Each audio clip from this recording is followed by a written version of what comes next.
नमस्कार मित्रों। रीट के फॉर्म भरने का बिल्कुल समय शुरू हो गया है और बहुत सारे विद्यार्थी जो हैं वो असमंजस में भी हैं और लगातार फ़ोन कॉल भी कर रहे हैं। कुछ जानकारियां जो बहुत आवश्यक है आप सबके लिए, मैं आज थोड़ा सा इस पर चर्चा कर लेता हूं। देखिए मित्रों, सबसे पहले तो 32,000 पदों पर फॉर्म भरने की प्रक्रिया जो है वो शुरू हो गई है। शिक्षा विभाग के द्वारा जो विज्ञप्ति जारी की गई थी मित्रों, उस विज्ञप्ति के अनुसार जिसमें पदों का विस्तृत वर्गीकरण है ना, और कब से हमें फॉर्म भरने शुरू करने थे, तो 10 जनवरी 2022 से फॉर्म भरना प्रारंभ हो गया है। ऑनलाइन फॉर्म भरना प्रारंभ हो गया है। 32,000 पदों के लिए ये आवेदन ऑनलाइन मांगे जा रहे हैं और ये वे आवेदन हैं जिसके आधार पर आपका चयन होने वाला है फाइनली, और इसके बाद आपको बिल्कुल राजकीय विद्यालयों में नियुक्तियां दे दी जाएगी। अब इसमें 31,000 जो पद हैं वो आप जानते हैं लेवल 1 और लेवल 2 के हैं, और 1,000 पद हमारे विशेष शिक्षकों के हैं। तो 10 जनवरी 2022 से फॉर्म भरना प्रारंभ हो गया है। फॉर्म भरने कहाँ जाऊं सर, है ना? तो आप देखिए, ई मित्र पर आपको जाना है, फॉर्म भरने जाना ही पड़ेगा। एसएसओ आईडी क्या होती है, बहुत सारे विद्यार्थी जानते हैं, कुछ विद्यार्थी इस तरह से भोला सा प्रश्न करते। एसएसओ आईडी प्रत्येक बच्चे की बनी हुई है, तभी जाकर आपने रीट में जो आपने माध्यमिक शिक्षा बोर्ड में आवेदन किया था वो इसी के आधार पर तो आपने किया है ना? तो विद्यार्थी जो हैं वो कहीं न कहीं बहुत भोले स्वभाव के हैं, ऐसे छोटे छोटे प्रश्न करते हैं। लेकिन आप सोचिए, अब आपका चयन होने वाला है। अंतिम तिथि कब है? तो 9 फरवरी है ना 2022 रात्रि 12 बजे तक हम ऑनलाइन आवेदन कर सकते हैं।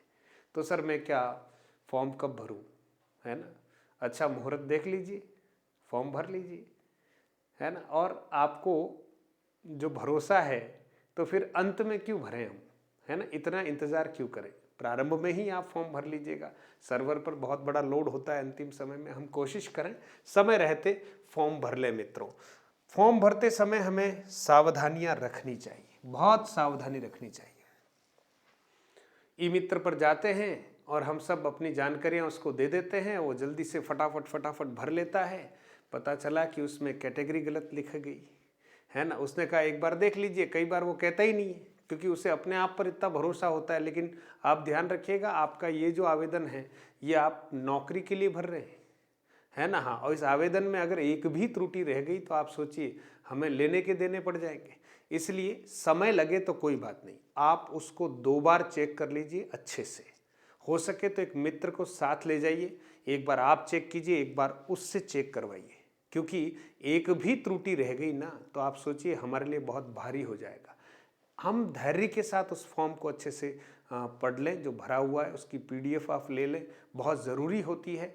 क्योंकि कहीं एक चूक से अगर कहीं ऐसी स्थिति हुई कि हमारे साथ वाले जो हैं वो बिल्कुल नौकरी लग जाएंगे और हम कहीं तकलीफ में आ जाएंगे, तो धैर्य का गुण हमारे अंदर होना चाहिए, अधीरता से काम नहीं करना है मित्रों। और फिर आप देखिएगा कि आपके लिए कुछ जानकारियां जो बहुत महत्वपूर्ण है, कि कुछ शंकाएं हैं जो बच्चे बार बार पूछते रहते हैं कि सर फॉर्म में कहा गया है कि 10वीं कक्षा 10 व कक्षा 12 की प्रवेश तिथि का हम क्या करें। आप देखेंगे आपकी 10वीं और 12वीं की जो मार्कशीट है उसमें अंतिम तिथि तो लिखी हुई है, रिजल्ट की घोषणा की जो तिथि है वो आपको उस कक्षा के उत्तीर्ण करने की तिथि मानी गई है। तो रिजल्ट के घोषित होने की तिथि तो आपके अंक तालिका पर बिल्कुल मौजूद है, आप वो तिथि लिख लीजिए। लेकिन अब कक्षा 10 में आपने कब प्रवेश लिया था, इस तिथि के बारे में आप प्रयास करें। अगर आपके पास कोई टीसी की फोटोकॉपी है तो उसमें उपलब्ध होगी, प्रवेश की तिथि उपलब्ध होगी उसमें। अगर आपके पास 10वीं में आपने टीसी ली और उसकी अगर कोई कॉपी आपने रखी है तो प्रत्येक कक्षा का प्रवेश की तिथि जो है वो टीसी में अंकित है, आप वहाँ से ले सकते हैं। इसके बाद भी अगर आप देखें कि ये तिथियां नहीं मिल रही है तो आप विद्यालय में संपर्क करके कोशिश कीजिए। एक स्कॉलर रजिस्टर होता है, ऐसा रजिस्टर जिसको बोलते हैं, जिसमें प्रत्येक वर्ष में आपने जो प्रवेश लिया है विद्यालय में और हर वर्ष आपने कौन सी दिनांक को आपने उस कक्षा को उत्तीर्ण किया है वही रिजल्ट घोषित होने की दिनांक उसमें लिखी हुई होती है, तो आप वहाँ से ले लीजिए। अगर कोई ऐसी दुविधा है कि नहीं साहब हमारा तो विद्यालय अब कहाँ है पता ही नहीं, बंद हो गया और हम तो कहाँ से क्या करेंगे, तो ऐसी स्थिति में आपको ज़्यादा घबराने की आवश्यकता नहीं है। आप जुलाई की कोई तिथि उस सेशन की लिख सकते हैं। जुलाई की या जून की जब हमारा विद्यालय प्रारंभ होता है तो उस समय की कोई तिथि लिख लीजिए, ईयर वही लिखिए। जैसे उदाहरण के तौर पर मान लीजिए आपने सन 2000 में 10वीं कक्षा उत्तीर्ण की, तो हो सकता है आप 5 जुलाई, है ना, हाँ 2000 में आपने उत्तीर्ण की तो 5 जुलाई 1999 आपको लिखना है, क्योंकि 2000 में आपने उत्तीर्ण की है तो 5 जुलाई 1999 में आप जो है 10वीं कक्षा में आपने प्रवेश लिया। ऐसा आप तिथि का अंकन कर सकते हैं, क्योंकि इसमें कोई बहुत बड़ा प्रलय नहीं आएगा, लेकिन पहले प्रयास करना है कि हमारे जो प्रवेश की तिथियां हैं वो अगर हमें मिल जाती है तो वेल एंड गुड। फिर एक दूसरी बात, कैटेगरी परिवर्तन कर सकते हैं क्या फॉर्म भरते समय? बहुत सारे बच्चों का ये कंफ्यूजन है कि सर हमने क्या किया कि सर हमने जब फॉर्म भरा था रीट के लिए माध्यमिक शिक्षा बोर्ड में, तब सर हमने क्या किया कि उस पर EWS लिख लिया था, उस कैटेगरी से हमने फॉर्म भर लिया, लेकिन हम तो सर TSP के हैं, TSP में हैं और आपने फॉर्म भर दिया किससे? EWS कैटेगरी में, क्योंकि बाद में कैटेगरी सुधार के लिए बोर्ड ने कुछ समय दिया था, तो उस समय बहुत सारे जो विद्यार्थी हैं उन्होंने ऐसे कर दिया, EWS में भर दिया। अब EWS की जो मेरिट बनती है वो स्टेट लेवल की मेरिट है, समझ गए आप? यानी जो हमारे आर्थिक रूप से पिछड़ा वर्ग है उसके विद्यार्थियों ने EWS में अगर भर दिया है और अब उनका मन हो रहा है कि नहीं TSP में मेरिट थोड़ी सी कम गई है और अब मुझे फॉर्म भरना है, ये आवेदन इसमें सर अगर मैं चेंज कर दूं तो क्या, ऐसा भूल कर भी मत करना, क्योंकि बोर्ड से जो डाटाज प्राप्त होंगे, जो लिस्ट प्राप्त होगी किसको? शिक्षा विभाग को, उसमें आपकी कैटेगरी बिल्कुल मेंशन की होगी कि आप EWS से हैं या आप TSP से हैं। क्योंकि आप सोचिए किसी भी प्रकार के आरक्षण का लाभ हम एक ही कैटेगरी में ले सकते हैं, या तो आप TSP में लाभ ले लेते तो सीधा सीधा आपको उसमें TSP लिखना था, उसके अलावा कोई उसमें आपको कुछ नहीं करना था, या आपने अगर उसमें अब EWS ले लिया है तो EWS लेने से अब आपको इस आवेदन में भी आपको EWS ही लिखना चाहिए। ये तो एक उदाहरण दिया। अतः आपने जो कैटेगरी जिस समय भरी है वही कैटेगरी आप अब जो ऑनलाइन आवेदन कर रहे हैं शिक्षा विभाग में, वो ऑनलाइन आवेदन में उसी कैटेगरी का आपको अंकन करना। अगर आपने ऐसा नहीं किया तो फिर मिसमैच हो जाएगा और आपके लिए कहीं न कहीं वो बाद में दुविधा वाली स्थिति हो जाएगी। तो जानबूझकर ऐसा नहीं करें, क्योंकि पहले आपने वो कर लिया तो अब आप वापस पाला बदल नहीं सकते। ये दूसरी बात हो गई। तीसरी, ऑनलाइन आवेदन कब करें? समय रहते हम ऑनलाइन आवेदन कर लें, हम अंतिम तिथि का इंतजार नहीं करेंगे, लेकिन फॉर्म भरते समय बहुत सतर्कता के साथ, बहुत सावधानी के साथ, एक एक शब्द को बहुत अच्छे से आप पढ़ लीजिए, कोई स्पेलिंग मिस्टेक नहीं होनी चाहिए। अब बहुत सारे बच्चों का ये है कि सर हमारी मार्कशीट में जो है ये स्पेलिंग मिस्टेक है, ऐसा है वैसा है, तो अब आप सोचिए आपके पास समय है, क्योंकि अब आपका डॉक्यूमेंट वेरिफिकेशन होगा जब फाइनल जो कट ऑफ जो रहेगी, है ना, और जिनका चयन हो जाएगा फाइनली, उनके जो आवेदन हैं वो आप सोचिए जब डॉक्यूमेंट वेरिफिकेशन के लिए विभाग के पास आपको भेजा जाएगा, यानी जिला शिक्षा अधिकारी कार्यालय जहां पर भी आपको पोस्टिंग मिलेगी उससे पहले आपका डॉक्यूमेंट वेरिफिकेशन होगा। तो डॉक्यूमेंट वेरिफिकेशन के समय आपकी मार्कशीट में नाम और आपका जो आवेदन पत्र है कहीं नाम में मिसमैच हो रहा हो तो आप पहले उसको ठीक तरह से करेक्ट करा लीजिए। ये बोर्ड में अगर आपकी मार्कशीट में किसी प्रकार के नाम में कोई संशोधन करना होता है तो हमें सीधा जो है माध्यमिक शिक्षा बोर्ड अजमेर कार्यालय में जो हमारे डॉक्यूमेंट्स चाहिए, है ना, कि इसमें ये नाम था उसमें ये नाम हो गया है, ए की जगह ई हो गया है, या पिताजी के नाम में कहीं कोई ए की जगह ई है, तो इसका सुधार आपको वहाँ से कराना चाहिए। आप विद्यालय से लिखवा कर ले जाएं, एफिडेविट ले जाएं, क्या था क्या नहीं, और कुछ आधार के लिए और जो उसके सपोर्टिव डॉक्यूमेंट्स हैं उसको लेकर आपको संशोधन करवा लेना चाहिए। अगर हम संशोधन नहीं करवाएंगे तो डॉक्यूमेंट वेरिफिकेशन के समय हमारे सामने तकलीफ आ जाएगी। हमारे अंक कम हैं, क्या हमें फॉर्म भरना चाहिए? देखिए, जो न्यूनतम अंक हमें चाहिए, है ना, वो कितने कितने हैं उस पर हम चर्चा कर लेते हैं, कि न्यूनतम अंक कितने कितने उस पर हम चर्चा कर लेते हैं। कौन आवेदन कर सकता है? इस रीट में जो शिक्षा विभाग में जो आवेदन पत्र भरना है उसमें कौन आवेदन कर सकता है, तो आप देखिए जनरल जो है वो टीएसपी हो, नॉन टीएसपी हो, कुछ भी हो, जनरल वाले अभ्यर्थी के लिए 60% जो है अंक लाना अनिवार्य। 60% से नीचे वाले को तो फॉर्म भरना ही नहीं, क्योंकि वो योग्य ही नहीं है। इसलिए 60% का अर्थ हो गया उसके अगर 90 अंक आए हैं, ठीक है, तो 90 या 90 से अधिक अंक वाले जो लोग हैं वो मिनिमम क्वालिफिकेशन रखते हैं और उनको फॉर्म भर लेना चाहिए। अब हम देखेंगे कि हमारा फाइनल सिलेक्शन होता है या नहीं। 150 रुपये और आप बिगाड़ी दीजिए, है ना। हम वैसे बहुत आशावादी होते हैं, लेकिन क्या होगा वो बाद में देखा जाएगा, लेकिन आपको फॉर्म भर लेना चाहिए। फिर देखिएगा ईडब्ल्यूएस, है ना, हाँ, ईडब्ल्यूएस, ओबीसी, एमबीसी, एससी और एसटी वाले जो कैंडिडेट हैं उनके लिए 55% जो है वो मिनिमम प्राप्तांक उनके हैं, तो ही वो फॉर्म भरने के योग्य हैं। अर्थात उनके 83, है ना, ये देखिए 83 नंबर अगर उनके पास हैं, ठीक है, तो वो क्या कर सकते हैं, फॉर्म भर सकते हैं। इसी तरह से विधवा और परित्यक्ता जो है उनको 50% उनके अगर अंक हैं, यानी प्रतिशत, यानी 75 अंक उनके पास हैं, ठीक है, तो वो फॉर्म भरने के लिए एलिजिबल है। निशक्त जन, दिव्यांग जिनको कहें, 40% अगर उनके अंक हैं, यानी 60 अंक अगर उनके आए हैं तो वो फॉर्म भर सकते हैं।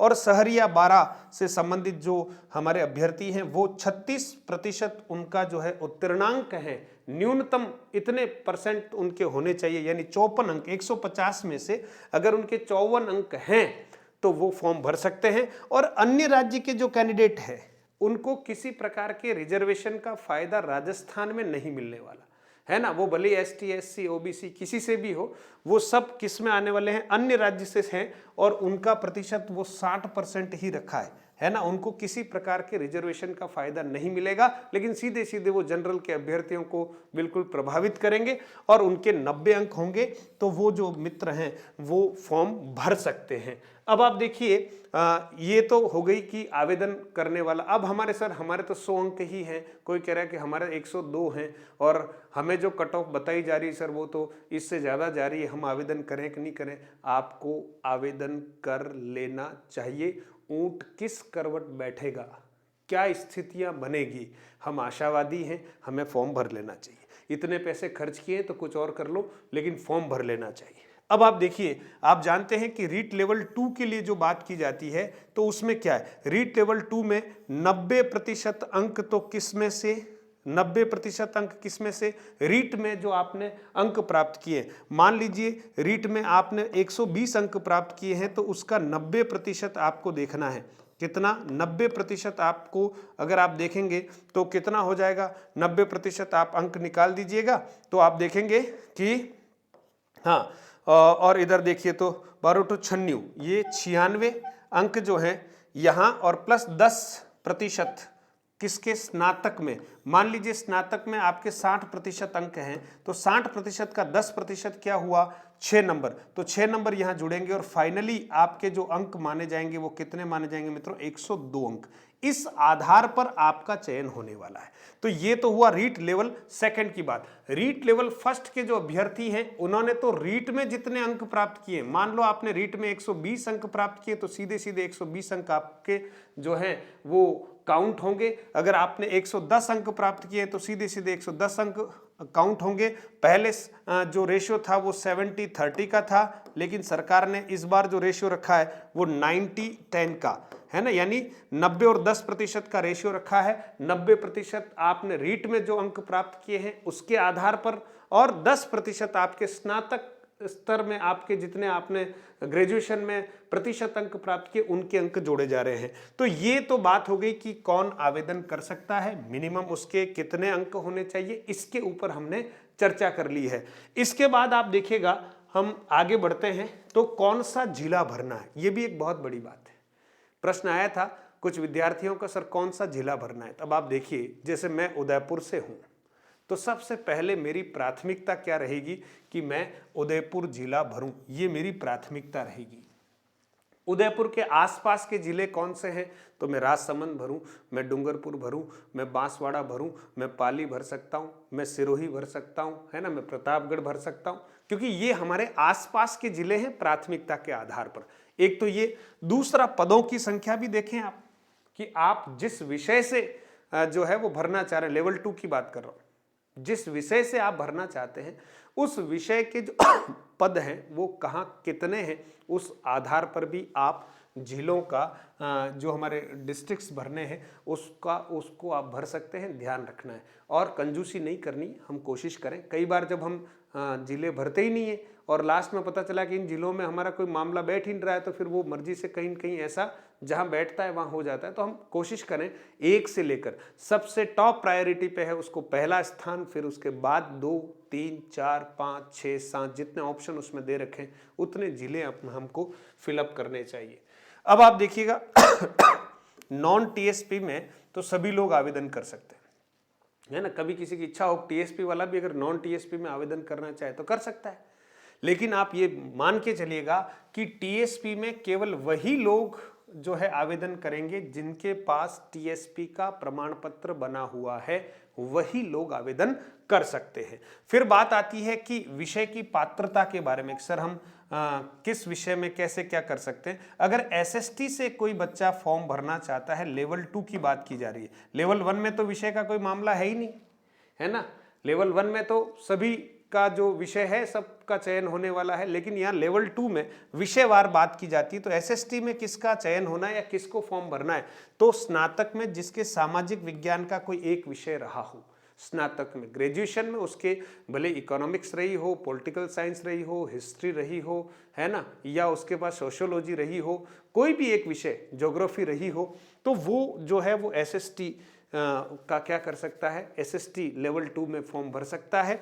फिर आप देखिए विज्ञान में कौन फॉर्म भर सकता है, विषय की पात्रता, तो भाई जिसके बीएससी में विज्ञान विषय रहा हो, है ना, या गणित रहा हो, या हम देखते हैं बीए में भी गणित विषय रहा हो, तो वो भी जो है लेवल 2 विज्ञान विषय का जो है वो अधिकारी है। और भाषा के रूप में कौन योग्यता रखता है, तो आप सोचिए भाषा में जब बात करते हैं तो स्नातक में उसके वैकल्पिक विषय होना चाहिए। जैसे हिंदी की बात करते हैं तो हिंदी लिटरेचर वैकल्पिक विषय होना चाहिए, अनिवार्य तो होता ही है, आप जानते हो, वैकल्पिक विषय होना चाहिए जिसमें हम कह सकते हैं कि स्नातक में उसके पास जो विषय भाषा, जैसे अंग्रेजी है, हिंदी है, संस्कृत है, तो उसके ग्रेजुएशन में एक विषय जो है वो वैकल्पिक विषय होना चाहिए, हिंदी या अंग्रेजी या संस्कृत, और साथ ही साथ उसने जो रीट में लैंग्वेज ली है वो भी होनी चाहिए, यानी हिंदी उसके लैंग्वेज भी उसने भरी है रीट में, है ना, और दूसरा उसके ग्रेजुएशन में भी क्या है, एक वैकल्पिक विषय है हिंदी साहित्य, तो वो हिंदी के भाषा की पोस्ट के लिए एलिजिबल होगा। L2 की बात कर रहा हूं, इसलिए आप बहुत सावधानी के साथ फॉर्म भरने का कार्य करेंगे। साथ ही साथ आप देखेंगे मित्रों कि मेरा ये मानना है कि आप सभी की मैं उज्जवल भविष्य की कामना करूं, उससे पहले आपसे आग्रह करूंगा कि ई मित्र वालों पर हम आंख बंद कर भरोसा नहीं करेंगे, क्योंकि ये आवेदन हमारी जिंदगी को बनाने वाला आवेदन है। कई ऐसे विद्यार्थियों को बाद में रोते हुए देखा है या ये कहते हुए सुना है कि सर क्या हमने उस पर भरोसा कर दिया, ऐसा हो गया वैसा हो गया। कई बार आप देखते हैं कि बच्चे जो परीक्षा के लिए आवेदन करते हैं ई मित्र पर जाकर, और कई बार हो सकता है कि फाइनल सबमिट नहीं हुआ, लॉक नहीं हुआ, कुछ नहीं हुआ और वहाँ भर गया और उनका जो है प्रवेश पत्र ही नहीं आता है। तो आप सोच लीजिए ये हमारी कमजोरी है ना। हम आराम से उससे काम कराएं, 5 रुपये ज़्यादा देने हो तो दे देना, है ना, लेकिन अपने फॉर्म को बहुत अच्छे से भरवाना, समझदार व्यक्ति को साथ में ले जाना और एक एक एंट्री को बहुत सावधानी के साथ भरना है। तो मित्रों 10 जनवरी से ये प्रारंभ हो चुके हैं, 9 फरवरी रात्रि 12 बजे तक आपको आवेदन करना है। मधुरम हिंदी की तरफ से आपको ढेर सारी शुभकामनाएं हैं। धीरता के साथ, आशावादी तत्वों के साथ, है ना, बहुत उत्साहित होकर आप फॉर्म भरिएगा। और अगर इस वैकेंसी में आपको लगता है कि मेरा भला नहीं होने वाला है, तो आप मान के चलिए अगली वैकेंसी आपके सामने है, आप फिर से तैयारी कीजिएगा। निराश होने की आवश्यकता नहीं है, क्योंकि एक सपने के मर जाने से जीवन नहीं मरा करता है। इसलिए आप सोचिए, अगर जीवन में कहीं एक अवसर हम चूक गए हैं तो दूसरे की ऐसी भयंकर तैयारी कीजिएगा, कि उस अवसर को हम निश्चित तौर पर भुनाएंगे। आप सबके लिए बहुत सारी शुभकामनाएं करता हूं और हम रीट के अभ्यर्थियों की फिर से हम तैयारी करवा रहे हैं। आप सभी जो हैं हमारे चैनल से, यूट्यूब चैनल मधुरम हिंदी चैनल से बिल्कुल 9 बजे लाइव क्लास होती, निरंतर आप उससे जुड़ सकते हैं। साथ ही साथ मधुरम हिंदी ऐप भी है, उसका भी आप उपयोग कर सकते हैं। तो आप सबके लिए ढेर सारी शुभकामनाएं। और भी अगर कोई कन्फ्यूज़न होंगे तो ज़रूर मैं वीडियो के माध्यम से आप तक सूचनाएं पहुंचाने का प्रयास करूंगा। आप सभी का बहुत बहुत आभार है, धन्यवाद हैं और आप सबके लिए बेस्ट ऑफ लक हैं। बहुत सारी शुभकामनाएं हैं। अच्छे से फॉर्म भरिएगा और शिक्षा विभाग में विद्यालय और बच्चे आपकी प्रतीक्षा कर रहे हैं। ठीक है मित्रों, बहुत बहुत धन्यवाद।